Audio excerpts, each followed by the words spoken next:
All right, welcome back, guys. So a friend of mine wanted to go ahead and do a little air ride.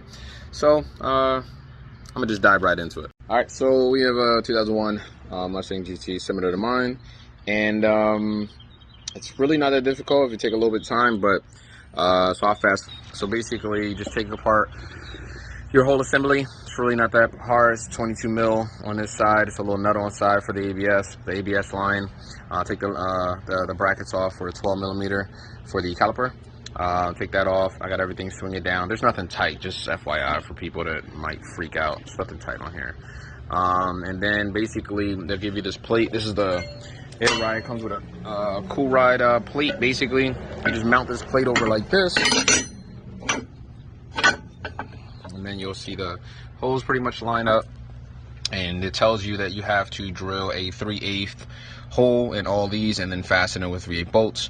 I like to do a pilot hole. As you can see, I like to do a pilot hole first and then work my way with a step bit, and then kind of go from there. That way there's kind of no room for error. Now, however, there are parts. This little control arm will be replaced. You can see it's really bad. It's really deep, so we will be replacing that. But for now, this is just a test fit. That way, if we mock this up, it you know, basically it just gets fucked up. All right, so it is what it is. I've stepped up all the holes.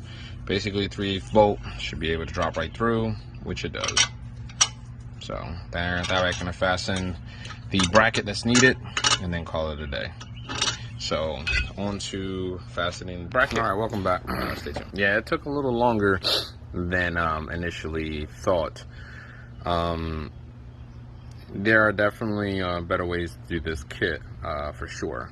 But anyway, so I tighten everything, all the bolts down. You see here, 1, 2, and 1 on the other side of the airbag.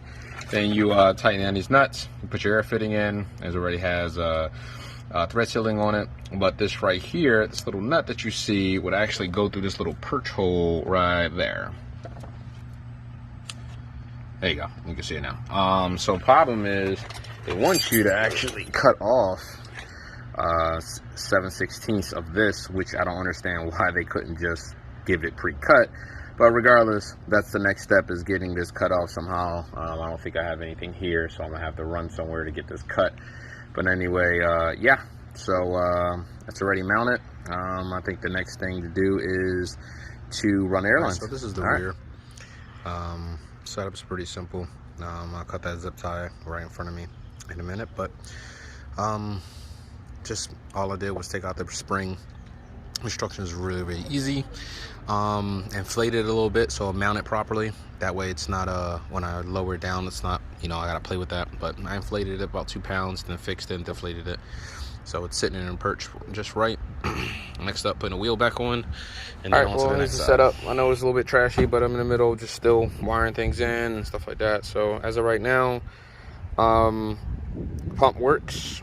I got everything plumbed, excuse me. Besides the driver left, driver rear left, and driver rear right.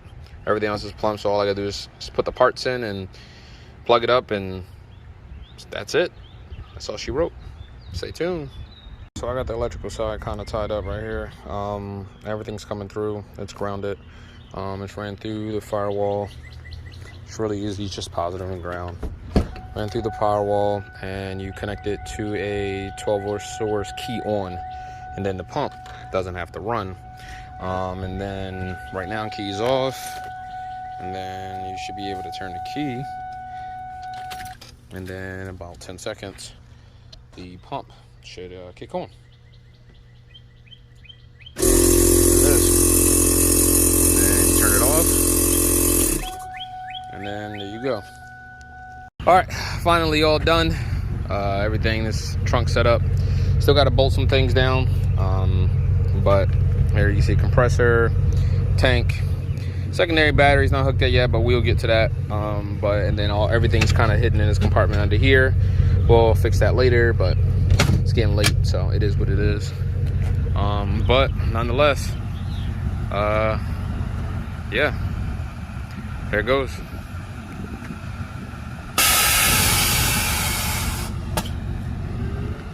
Just nasty, man.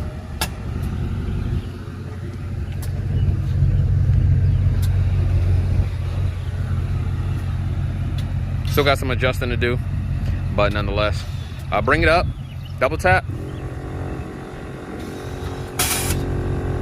It's tough, but for the most part, the install is complete. We still got some adjusting to do to make sure all ride height is all good and everything like that. Still haven't done a drivability test, but we will, and we'll go from there. We'll go for a ride. All right, appreciate it. All right, so messing around with it a little bit more. So this is high, ride high basically. Basically, you just raise it up. You can see it's pretty high. Go to ride height.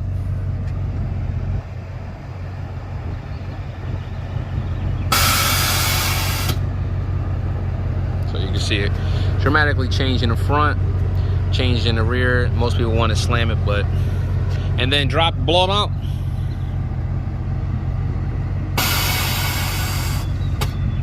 And then now they pretty much sit on the tire in the front, and I got about 2 inches in the rear.